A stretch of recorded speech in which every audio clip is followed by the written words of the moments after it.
تاکہ لوگوں کو پتہ چلے، اور ہو سکے تو اپنے اگر کوئی آپ پروگرام کرنا چاہیں تو ہمارا نمبر بھی اسکرین پہ آ رہا ہے۔ یہ میں بتا دیتا ہوں کہ مقامی پولیس جو ہوتی ہے وہ بھی ان کے ساتھ ملی ہوتی ہے، مکمل طور پر یہ باقاعدہ ایک ایسا سسٹم چل رہا ہے کہ جو پاکستان میں لوٹ مار کر رہا ہے، لوگوں کو بیمار کر رہا ہے، لوگ شوگر کے مریض ہو گئے، بلڈ پریشر کے مریض ہو گئے، اور پھر بھی ان کا قرض نہیں اترتا، لوگوں نے اپنی جائیدادیں بھی بیچ دی، گھر بار بیچ دیے اور ان کو پیسے دیے،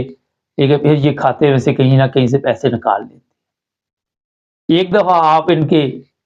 وہ رڈار میں آ گئے اس مافیا کے، تو آپ کی جان نہیں چھوٹے گی۔ اب میں آپ کو تھوڑا سا یہ بتا دیتا ہوں کہ ٹھیک ہے، جو مرضی ہو جائے، آپ نے بچی کی شادی کرنی ہے، آپ نے کوئی آپ میں سے بیمار ہو گیا ہے، کچھ بھی ہو گیا، ان لوگوں کے ہتھے نہیں چڑھنا، سادگی سے شادی کر دے، سادگی کے ساتھ رشتے طے کر لے۔ کاروبار کے لیے ان سے جو آپ قرض لیں گے وہ کاروبار بھی نہیں چلنا اور ان کا قرض بھی نہیں اترنا۔ خاص کر ان لوگوں سے آپ بچیں،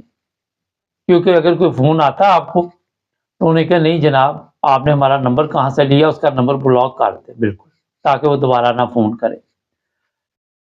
یہ میں آپ کو بتا دیتا ہوں کہ یہ نمبر بھی نکال لیتے ہیں، ان کے پاس پتہ بھی ہوتا ہے کہ کون بندہ مجبور ہے، ہر جگہ پہ یہ پھیلے ہوئے ہیں، ہر جگہ سے ان کو پتہ چل جاتا ہے کہ یہ آج کل بندہ پھنسا ہوا ہے، اس کے ساتھ رابطہ قائم کرتے ہیں، اس کو لالچ دیں گے، اس کو کسی طرح اپنے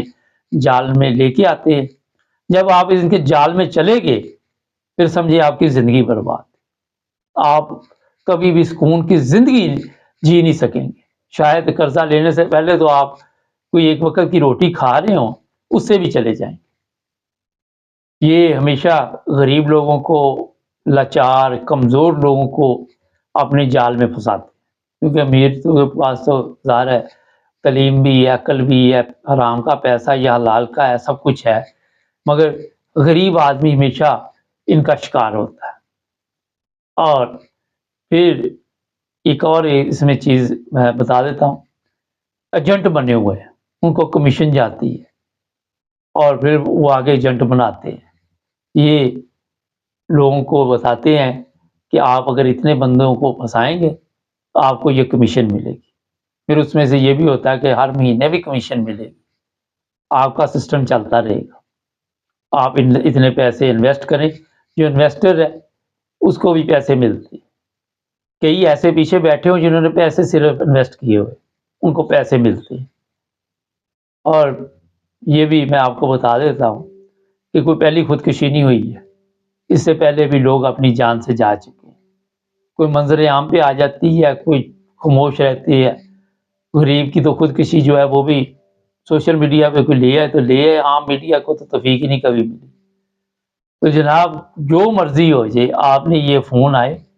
ان کی باتوں میں نہیں آنا، ان کے جال میں قابو نہیں آپ نے آنا، ورنہ جیتے جی آپ مر جائیں گے، روزانہ زندہ ہوں گے، روزانہ مریں گے، میں آپ کو بتا دیتا ہوں،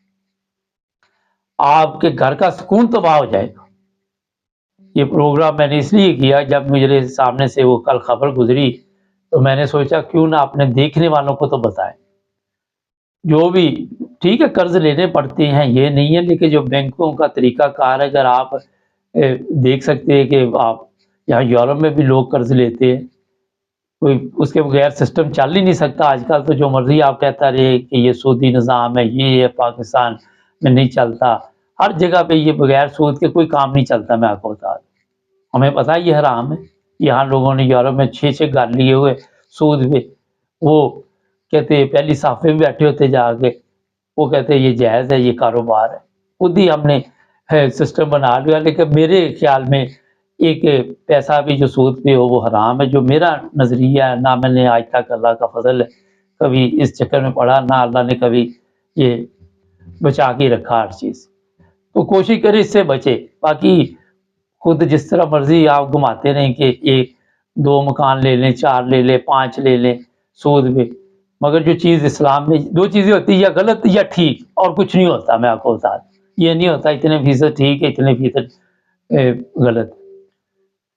تو یہاں آپ کو بہرحال اپنی مرضی کرنی، لیکن جو آن لائن سود ہے اس سے قرض سے آپ نے بچنا ہے، یہ ہمارا مشورہ ہے۔ اسکرین پہ نمبر ہے، رابطہ کریں۔ جن جن لوگوں کے ساتھ یہ ظلم ہو رہا ہے ہم ان کے ساتھ پروگرام بھی کریں گے کہ ان پہ گزرتی کیا ہے۔ ہمارے چینل کو سبسکرائب کریں، جڑے رہیں ہمارے ساتھ۔